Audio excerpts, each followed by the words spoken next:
B नुआपल्ली रे युवकंकु संगबद्ध हत्या अभियोग।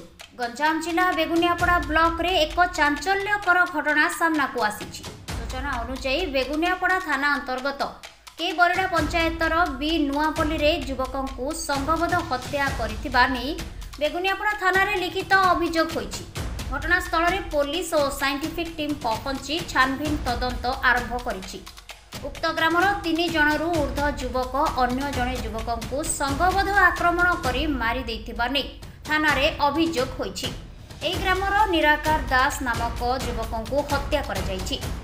सोमवार विलंबित राति रे एभली हत्याकांड घटिथिबा सूचना। घटना परे बेगुनियापड़ा पुलिस सबको जबत करी व्यवच्छेद पई पठाइछि। सेपटे परिवार लोके बेगुनियापड़ा थाना रे एतला दैछंती। पुलिस घटना रे 4 युवकों अटक रखी पचरा उचरा चलाइछि।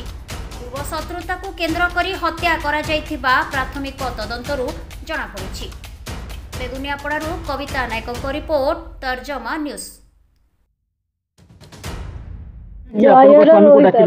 जय रोहित दीपू कुआडे डाकिनेले कोन घटला कुआडे डाकिले जे जानी मते कहले तांको छाले मो पिला को धइथिले मो बिस्कुट खुआथिली तांके आगे धइथिले कम गली कमेंट डाकुच कहला नाय रे दुबु टिके बुली गिर आउ सियाडे इनी कोई डाकी नेथिले इनी कोई घर घर जाई केतरा आळु को नेले काली 7 आळु को तापर आपण केम जानले कोन घटना घटला खाया जत आसिलेनी सब खोजा चलला कोडे गलेली आशा कौन मु करछि मोर तो न्याय दरकार मोर जीवन पाए मोतले सिन जीवन और जीवार दरकार हैला। आपनकर परिवार रे केते संतान आपनकर कोन अछि मोर झियोडो पुरे मो पिलाने की बंचिबे